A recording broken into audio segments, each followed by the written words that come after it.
Hey, everybody, welcome back to another episode with the Soul Sartorialist. Today, I want to go over something that I really want to give information to the young generation, and specifically young men, especially in 2026. And the title for today's monologue is going to be The Three Friends You Can't Afford in 2026. A major reason that I put together this podcast was to inspire, to encourage, and be a positive role model to young men, being the role model and the person that you can have positive support from. But also, we all need someone in our life to be a mentor. And for a lot of young men, they do not have mentors directly in front of them or people that they really can look up to. And I've had the privilege throughout my 35 years of life to have really good mentors. And so I want to give it back and pay it forward to the next generation as well. So let me just say this clearly. Your friend group will either build your future or slowly bury it. And as a young man trying to level up professionally, financially, and mentally, you do not have time to carry people who refuse to grow.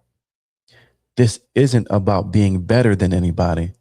It's about being honest about what kind of life that you want and what kind of energy you are allowing near you.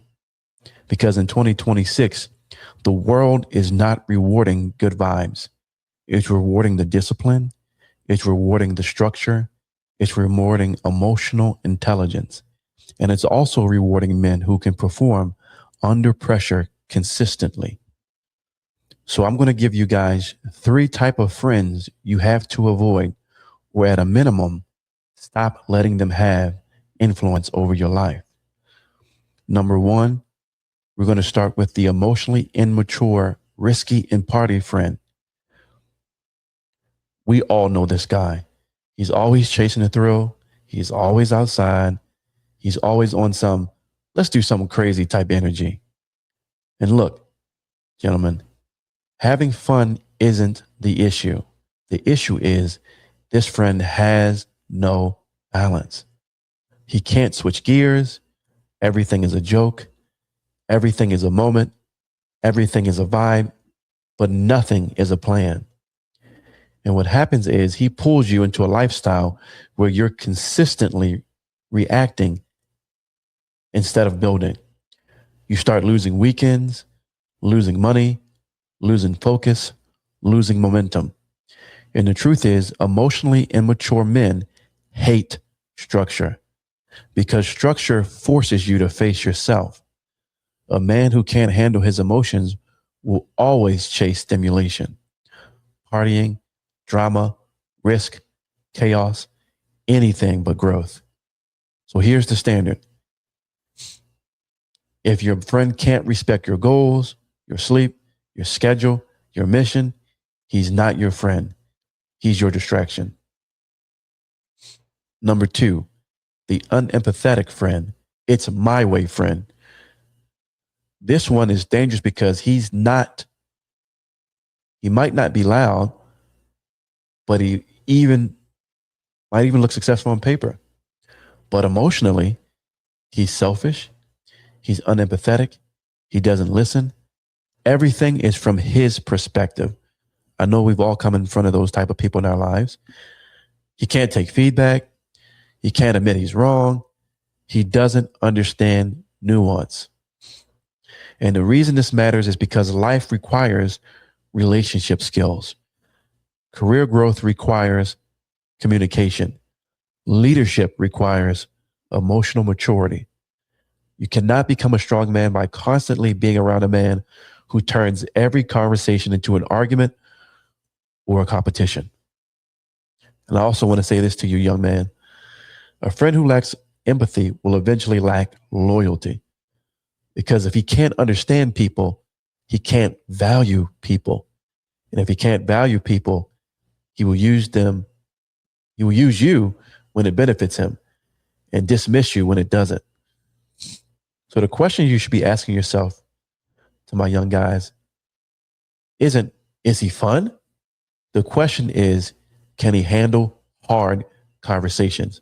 And I'll tell you guys, from my 35 years of life, I've had some hard conversations with some friends in my life. And typically we come out on the other side better friends in a stronger bond. Another question you should ask, can he apologize? Can he communicate with respect? Does he always got to get loud and say demeaning and disrespectful things to you? Can he see beyond himself and his own perspective? If not, he is not your brother. He's an emotional liability. Number 3, the lazy, coasting, just getting by friend. This one might be the most common. This type of friend, he's not a bad guy. He's not evil. He's just comfortable. And comfort is contagious. He's always tired. He's always not in the mood. He's always got an excuse, always saying, man, it'll work out. But it doesn't work out for men who don't work. If you're hungry for more and you can't keep spending time with someone who's proud of being and doing the bare minimum, because laziness doesn't just waste time, it kills standards. And if you're an ambitious young man who wants to succeed, you have to stay away from that mentality. Over time, you start lowering your own personal bar. You stop reading, you stop training, you stop planning, you stop applying pressure to your own potential. And then one day you look up and realize you didn't fail because you weren't capable. You failed because you kept company with men who made mediocrity feel normal. So here's my core message today to the young guys who are driving themselves towards success, putting in the necessary work. The core message for you gentlemen is you need self-control, structure, and emotional maturity. So really, what's the point of all this? If you want to win as a man, specifically in 2026, you have to develop these 3 things. And I've learned this again in 35 years of my life. You have to develop these things. Self-control, doing what needs to be done, even when you don't feel like it. You might have to get some David Goggins in your life, right? Structure, a schedule, a routine, priorities. They have to be non-negotiables. Number 3, emotional maturity, being able to communicate, being able to handle pressure, being able to take feedback, and also being able to grow. And I'm also going to add a 4th, hunger. Because doing just enough to get by, that's not acceptable anymore. In 2026, companies are running leaner, efficiency is higher, expectations are higher, and the world is rewarding men who can produce results, communicate well, and operate with discipline.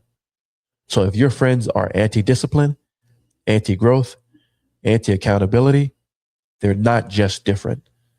They are a threat to your future. So now let's talk about what you need to do about it.